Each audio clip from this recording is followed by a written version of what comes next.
दृष्टि एक बार अपने परिवार के साथ ट्रेन में कहीं जा रही थी। तभी ट्रेन किसी स्टेशन पर रुक गई और 1 घंटे तक उसी स्टेशन पर रुकी रही। बहुत से पैसेंजर ट्रेन के नीचे उतरे हुए थे। तब दृष्टि के पिता ट्रेन से नीचे उतरे और किसी से पूछा कि गाड़ी क्यों रुकी है। तब किसी ने बताया कि ट्रेन के ड्राइवर को हार्ट अटैक आ गया है।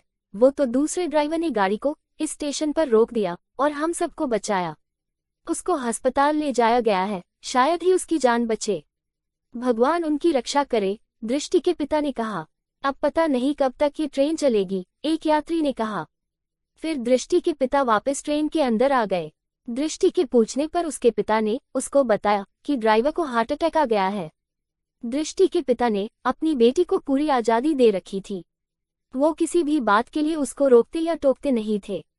दृष्टि वही पास में बैठे कुछ लड़कियों की बातें सुन रही थी, जो कि भागकर शादी करने के बारे में कह रही थी। तब दृष्टि उनके पास चली गई। दृष्टि ने उनमें से एक लड़की को पूछा, मैंने सुना कि तुम भागकर शादी करना चाहती हो। तब एक लड़की जिसका नाम उषा था बोली, तुमको इससे क्या लेना देना। तब दृष्टि बोली, यार ट्रेन में वैसे भी सफर नहीं कट रहा था और अब तो पता नहीं कब तक ट्रेन चलेगी। तुम्हारी बातों से लगा कि तुम्हारी लव स्टोरी सुनूंगी, लेकिन नहीं बताना चाहती तो मत बताओ। वही साथ के कोच में एक लड़का जिसका नाम सत्यम था, वो ये सब बातें सुन रहा था। वो भी वहां आ गया और बोला, मुझे भी तुम्हारी लव स्टोरी सुननी है, मुझे भी सुनाओ। अब ये कौन है, उषा बोली। सत्यम ने कहा, मैं सत्यम, और आपका नाम? वो दृष्टि की तरफ देखकर बोला। दृष्टि ने कहा, मेरा नाम दृष्टि है, और सभी ने अपना नाम बताया क्योंकि सत्यम दिखने में बहुत ही हैंडसम था। उसको देखकर उषा तो उसको दिल ही दे बैठी थी, लेकिन सत्यम की नज़र दृष्टि पर ही थी, क्योंकि दृष्टि भी किसी से कम नहीं थी। वो भी बहुत खूबसूरत थी और उसके घने खुले बाल उसकी खूबसूरती को जैसे 4 चांद ही लगा रहे थे। दृष्टि भी उसकी तरफ आकर्षित हो रही थी। तब उषा ने सत्यम से पूछा, क्या तुम भी किसी से प्यार करते हो? सत्यम ने कहा, नहीं नहीं, मैं किसी से प्यार नहीं करता, लेकिन मुझे लव स्टोरीज पसंद है। तब उषा ने मन में कहा कि तो फिर मेरा रास्ता साफ है। सत्यम ने कहा, तो अपनी लव स्टोरी सुना रही हो या नहीं? तब वो लड़की जो कि भागकर शादी किया था, वो बोली, हमारी कहानी की शुरुआत बीच पर हुई, जहां पर हम दोनों पहली बार मिले थे। मैं टफी यानी मेरे डॉग के साथ बीच पर समुद्र के किनारे टहल रही थी। तभी सामने से एक लड़का मुझसे टकराया, हम दोनों नीचे गिर गए। तभी एक लड़की भी वहां पर आई और मुझे और उस लड़के को उठाया और मुझसे माफी मांगकर कहा कि आई एम सॉरी, मेरा भाई दीपक मुझे तंग कर रहा था, इसलिए मैं उसको मारने के लिए उसके पीछे दौड़ रही थी और वो भागते हुए आपसे टकरा गया। तब मैंने कहा, कोई बात नहीं, मैं और मेरा भाई भी ऐसा ही करते हैं। तब उसने टफी को देखकर कहा, सिम्मी ये तो बिल्कुल हमारे टोजो के जैसा ही है। उस लड़के ने टफी से खेलना शुरू कर दिया और टफी और उसमें कुछ देर में ही दोस्ती हो गई। फिर हम तीनों अपने अपने डॉगी के बारे में एक दूसरे को बताने लगे। हम तीनों ही कुछ देर में दोस्त बन गए। फिर वहां पर हम तीनों ने बहुत ही एंजॉय किया। अगले दिन मुझे दीपक का फोन आया। उसने कहा, मानसी क्या आज तुम फ्री हो? मैंने कहा हाँ। उसने कहा कि आज सिम्मी का बर्थडे पार्टी है, हम सब दोस्तों ने मिलकर उसको सरप्राइज देने का प्लान बनाया है, तुम चाहो तो आकर उसके सरप्राइज में हमारी मदद कर सकती हो। मैंने कहा, मैं आती हूँ, और मैंने बाजार से उसके लिए एक गिफ्ट खरीदा और उनके घर चली गई। तो मैं उनके घर चली गई। उन्होंने सिम्मी और उसकी मम्मी को बाहर भेज दिया था और वो सब उसके बर्थडे की तैयारी में लगे हुए थे। मैं भी उनके साथ उनकी मदद करने लगी और सारी तैयारियां होने के बाद दीपक ने अपनी मम्मी को फोन कर दिया कि सारी तैयारी हो चुकी है, अब घर आ जाए। तब सिम्मी की मम्मी उसको घर ले आई। हमने घर पर अंधेरा कर रखा था। सिम्मी ने कहा कि मम्मी घर में इतना अंधेरा क्यों है? तभी हमने लाइट जला दी और सभी ने उसको बर्थडे विश किया। सिम्मी ने केक काटा और हम सब ने उसको गिफ्ट दिया और उसके बाद हमने बहुत एंजॉय किया। फिर मैं घर आ गई और हम तीनों ऐसे ही बहुत एंजॉय करने लगे।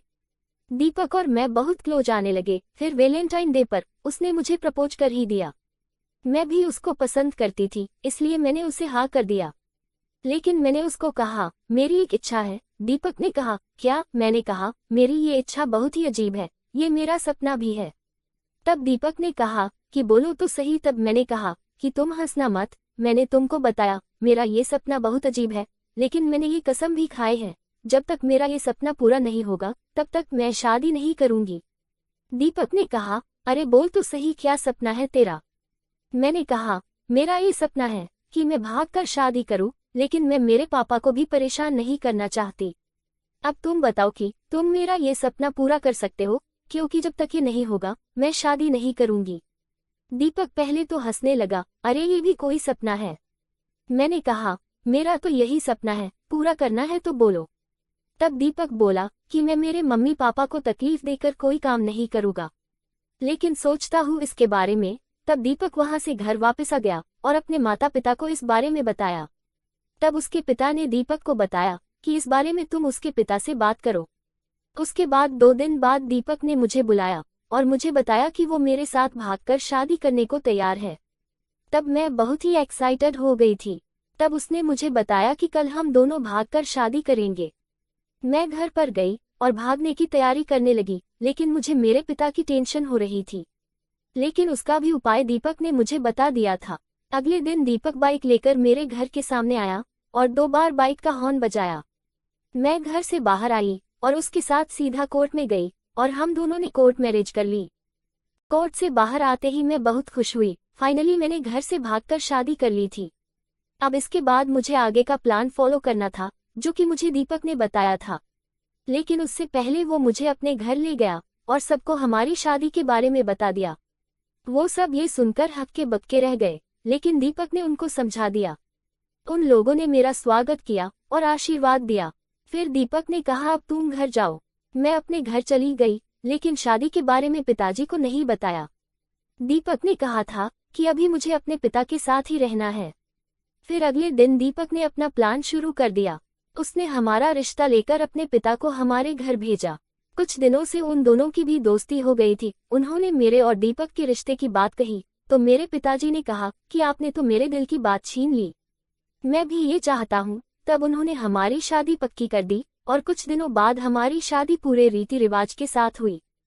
फिर हमारी सुहागरात को एक राज बताकर दीपक ने मुझे शॉक कर दिया। उसने मुझे बताया कि हमारे भागकर शादी करने के बारे में सबको पता था, यहाँ तक कि तुम्हारे पापा को भी इस बात का पता था। मैं बहुत दुविधा में था, क्योंकि तुम भागकर शादी करना चाहती थी, लेकिन मुझे पूरे विधि विधान से शादी करने की इच्छा थी, इसलिए मैं तुम्हारे पापा के पास गया। उन्होंने ही मुझे ये आइडिया दिया। आज हमारी शादी की पहली रात है, तो मुझे लगा तुमको सच पता होना चाहिए, इससे तुम नाराज तो नहीं। तब मैंने कहा, तुमने जो किया सही किया, तुमने मेरी इच्छा को भी पूरा किया और साथ में ये भी ध्यान रखा कि मेरे पापा को भी दुख न हो। तुम्हारा धन्यवाद। फिर अगले दिन मैं पापा के पास गई। उन्होंने बताया कि दीपक बहुत ही अच्छा और समझदार लड़का है, इसलिए मैंने उसका साथ दिया। आज यही मैं अपनी सहेलियों को बता रही थी कि तुम आ गए, अब तुम्हें पता चला मैंने कैसे भागकर शादी की। फिर सब हंसने लगे और गाड़ी भी चल पड़ी। अगले दिन सब अपने अपने घर चले गए, लेकिन सत्यम ने दृष्टि को अपना नंबर दिया और कॉल करने को कहा। तो दोस्तों, यह थी एक मजेदार भागकर शादी करने की कहानी। आई होप आपको यह कहानी पसंद आई होगी। अगर पसंद आई हो तो इसे अपने दोस्तों के साथ शेयर जरूर करें।